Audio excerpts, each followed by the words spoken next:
10 years after 9/11, a new report out just this morning says the U.S. may still be unable to stop a terror attack. The former leaders of the 9/11 Commission say the effort to find airline passengers with hidden explosives lacks reliability, and also argue that the U.S. is not yet prepared for a truly catastrophic disaster. For nearly 8 months after 9/11, FEMA photographers recorded the rescue and recovery efforts at Ground Zero here in New York City. CBS News has been given access to more than 100 hours of that footage, and CBS News Homeland Security correspondent Bob Moore shows us some of that.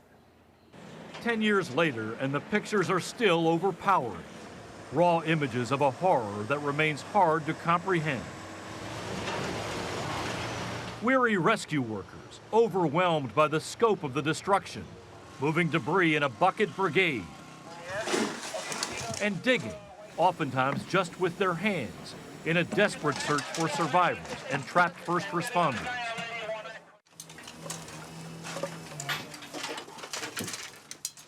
Underground, it is pitch black, a disorienting darkness, punctuated by the crunching sound of footsteps as rescuers search for victims.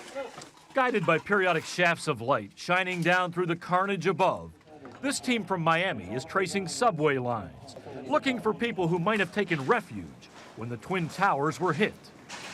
Another group of searchers from Washington State inches towards another possible shelter. We're in Office Depot over here. This opens up into a large space. We may want to take a look. The subterranean search of the 6 floors beneath the World Trade Center is both daring and haunting. There are so many strange discoveries. Newspapers untouched on their stands, trumpeting the big stories from the morning of September 11th. An arrest in an old bank heist leads the New York Daily News. There's an election headline in the New York Post. Dusty merchandise remains on store shelves, right where it was when the clerks ran to safety. A nearby subway train is trapped in the cave-in. Parked cars have been tossed around in their underground garage. And look at the clocks, frozen just before 10 a.m. Back above ground, other images catch our attention. There's a rescue dog fitted with a camera on its collar. A crushed fire truck.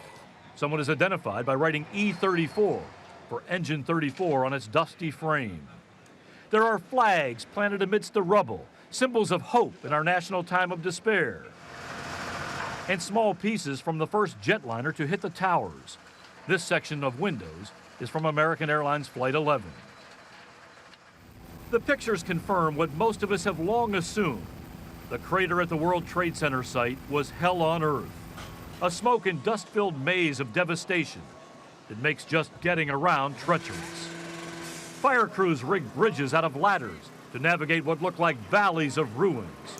Cadaver dogs are carefully ferried on zip lines in and out of narrow pockets in the wreckage. And search teams grab any makeshift tool they can find, like a shattered piece of reinforcing rod, to explore the crevices below the 1.5 million tons of twisted steel and shattered concrete on the surface.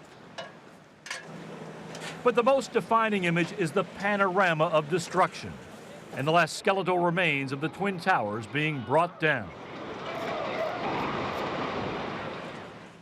A decade later, the pictures resonate and take us back to that horrible day, which is still so unimaginable.